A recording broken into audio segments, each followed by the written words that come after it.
My name is Zawadi. I am, 35 years old at this point. And I started out life in the Congo, eastern part of the country. I was adopted pretty much a few days after birth, and my biological mom passed away in childbirth with me. And there was a young girl who sort of helped deliver me. She was like a midwife. She basically brought me to this missionary family that were living there in the village, and God opened up that door, and my life was saved. And I got the opportunity to grow up in a pretty interesting family. Being a missionary kid, I had two older siblings, and my dad is from Northern Ireland. My mom's from Germany, and so we kind of spent our time between East Africa and Europe growing up. And I think growing up in a bunch of homes and houses, different places, different cities, the idea of home was a pretty fluid concept, I guess. And my parents had a really strong conviction, and I think they over-communicated this to me, that I was their child and I had value and had worth just because that's what they gave me, and so that was something I think that I never really doubted.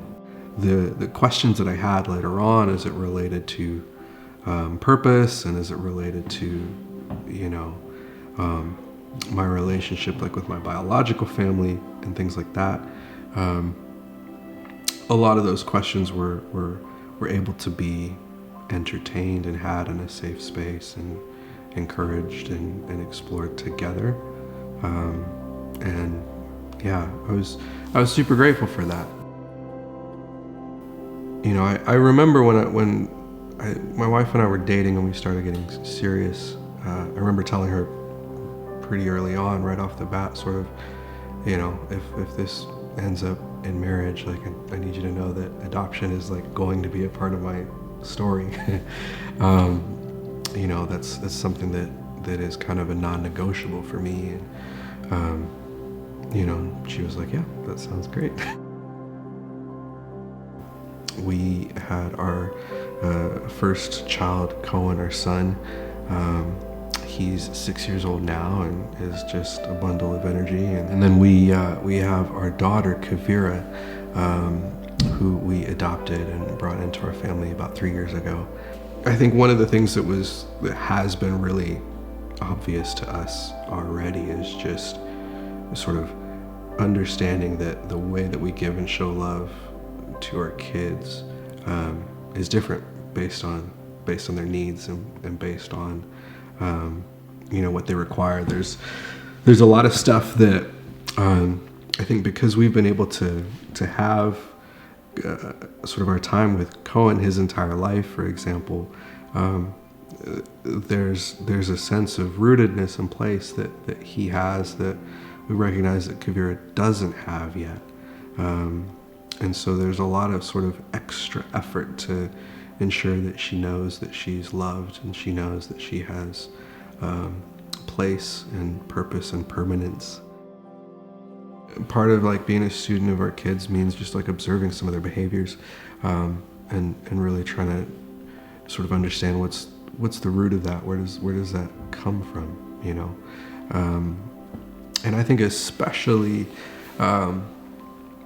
some of the work I feel like is, as a parent especially, comes in some of the behaviors that really frustrate me as a parent. I have to like pay attention to and really try to think about, okay, what's driving that behavior in them, and how can I get to a place where I'm responding in grace and charity, and not just because I'm selfish and annoyed and tired.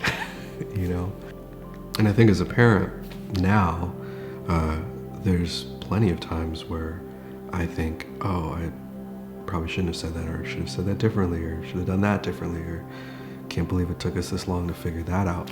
I think the encouragement that I try to remind myself of is many steps in this direction over time, and to give myself grace for that, to give my wife Erin grace for that.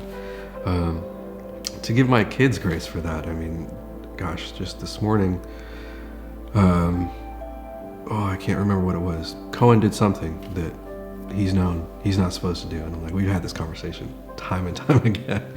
I forgot, and it's just like I have to steady steps in that direction. Continue to remind, continue to inhabit that with grace. Continue to invite Cohen to learn again and anew, and knowing that 100% of that responsibility is on our shoulders as parents and not on our kids' shoulders.